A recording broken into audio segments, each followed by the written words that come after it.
Good day once again. Today, I'm going to tackle about Berlo's model of communication and White's model communication. Now, let's tackle first the model of Berlo's. Berlo's model of communication. In 1960, David Berlo postulated Berlo's sender, message, channel, receiver or SMCR model of communication from Shannon Weber's model of communication in 1949. He described factors affecting the individual components in the communication, making the communication more efficient. David Berlo's SMCR model of communication represents the process of communication in its simplest form. Berlo's SMCR model of communication in 1960 described the different components that can form the basic process of communication because these communication tools emphasize the coding and decoding of message that is used in able to have an efficient communication which happens before sender sends the message and before the receiver receives the message respectively. Berlo's model has 4 components to describe the communication process, which is the source, message, channel, and the receiver. So under the source are communication skills, attitude, knowledge, social system, and culture. Under message are content, element, treatment, structure, and code. Under the channel are hearing, seeing, touching, smelling, and tasting. Under the receiver is communication skills, attitude, knowledge, social system, and the culture. Let's define first the source. The source is the origin of the message, also called the speaker, sender, or the encoder. Sender is the source of the message or the person who originates the message. The person of the source sends the message to the receiver. The one who transfers the information to the receiver after being putting the thoughts into words. You may ask on how does the source transfer his information to the recipients. So it's done with the help of communication skills, attitudes, knowledge, social system, and the culture. The first is communication skills. It is the skills of individual to communicate. Example is the ability to read, write, speak, listen, and etc. An individual must possess excellent communication skills to make the communication effective and can create an impact among the listeners. Each speaker learns how to make pauses, where to repeat the sentence, how to speak in particular sentence, how to pronounce the words. He or she should also make a point to cross-check with the recipients and listen to the queries as well. An individual must take care of their words while communicating towards the other people. So the next is attitudes. This includes attitudes towards the audience, subject, and towards oneself. For example, for the student, the attitude is to learn more, and for teacher is to help them teach. The attitude of the sender and the receiver creates the effects of the message. It is being said that if one has the right attitude, the whole world is at his feet. This means that there is actually no stopping for the person if they have the right attitude. A person might be a good speaker but doesn't have the right attitude. He would never be the one. Each sender must have the right attitude and able to create a long-lasting impression on the listeners. The third is knowledge. Communicating also means that the person needs to be knowledgeable about the subject or the topic. For example, a teacher needs to know about the subject in detail that he or she teaches so that they can communicate properly such that the student understand their lesson. Familiarity with the subject of the message makes the communicated message to be effective more. Having knowledge on the subject matter makes the communicator send the message effectively and smoothly. Knowledge is the clarity of the information which the speaker wants to convey to the receiver. He or she must know what he is speaking with complete in-depth knowledge of the subject. We should put in our minds that questions can pop up anytime and we should be ready with the answers. We need to familiarize with what we are speaking to the listeners. So the fourth one is social system. The social system includes the various aspects of society like values, beliefs, culture, religion, and a general understanding of society. It is where the communication takes place. For example, classroom differs from country to country just like people's behavior and how they communicate and more. So, the values, beliefs, rules, laws, religion, and many other social factors aspects, the sender or source way of communicating the message. So, this will create a differences in the generation of the message. We must consider the place and the situation that also fall under its social system so that the listener would be interested in it. The last is culture.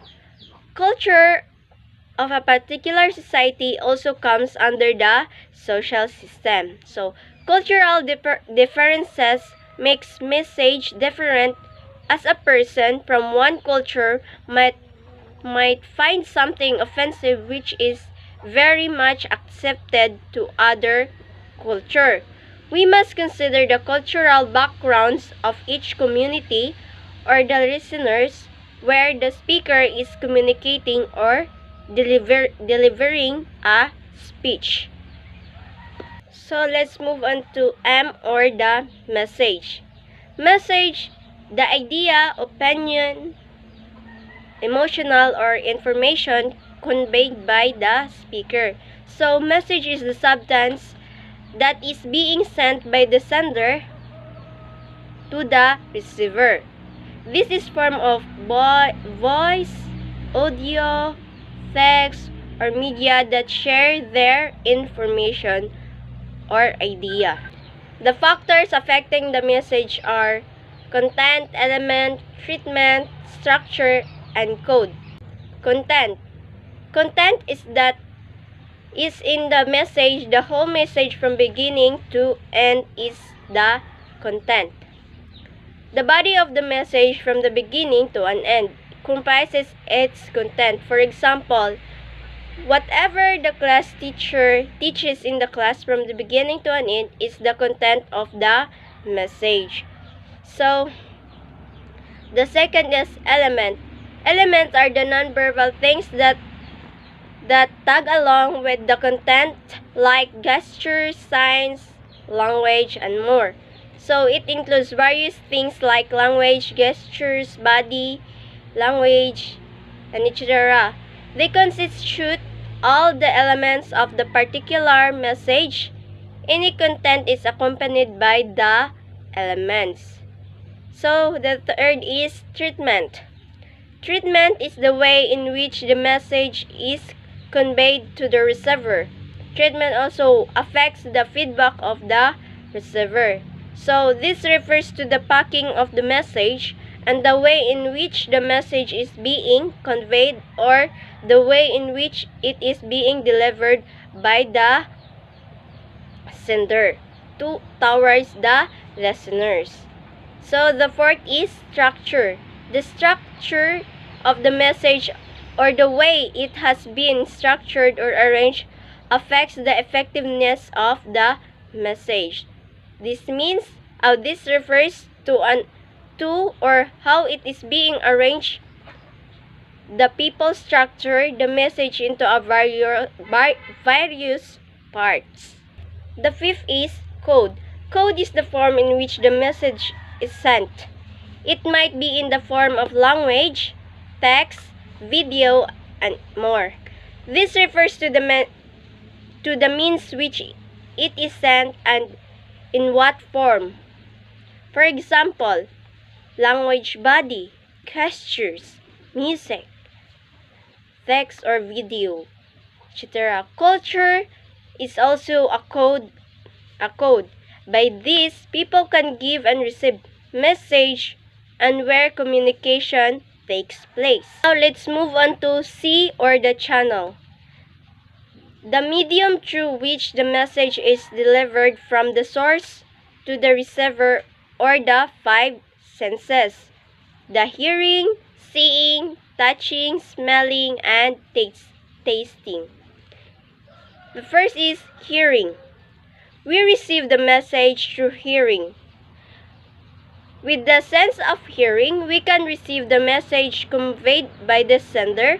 For example, it is orally transmitted message, interpersonal communication, and more. The next is seeing. We perceive through seeing. We also get nonverbal message by seeing. We can sense of seeing through visual channels. For examples are watching television. So the message is being conveyed through the film or the scene that we have seen through televisions that the sender conveyed to the listeners. The next is sense of touching. Many of the nonverbal communication happens from touching, like holding hands. So the sense of touch can be used as a channel to communicate. For example, by touching, we hold hands. We buy food by holding them, hugging our loved ones, and more. Sense of smell or the smelling. We collect information from smelling. Smell also ones that can be a channel to communicate. For example, the perfumes, the smell of foods, the fragrance of, and more. Like, we can smell what is being cooked or something that is being born. Sense of taste or tasting. Taste also provides the information to be sent as a message. As they said, the tongue is a muscular organ used in the act of to eat and taste for food. For example, a food is being shared. The communication occurs regarding to its taste, like, this is very good. So the last is R or the receiver. The one who receives, understands, analyzes, and interprets the message, also known as the listener, audience, or the decoder. According to Berlo's model, communication will take place properly if the receiver is on the same level with the speaker. Hence, the factors that influence the receiver and the source are the same. So, in this case, the receiver needs to think all the content and elements of the source so as to communicate and respond to the sender effectively. And also, the receiver must have a very good in listening skills enable to convey the message to the receiver. So the communication skill, the receiver should possess good communication skills to be able to understand the message delivered by the source to the receiver. So, and the next is the attitude. The receiver should have the right attitude towards the source, the message, and towards himself or herself to be able to grasp the message in a positive way that is being conveyed by the sender. The next is knowledge. The receiver must know something about the subject, enable to answer the questions being conveyed by the listeners. So, the next is social system. The receiver should be of the same social system as the speaker to relate so that the listener can relate to their speech. The last is the culture. The receiver must have the same cultural background with the source, as like what I said in social system, so that the listeners can relate to their speech that are being conveyed.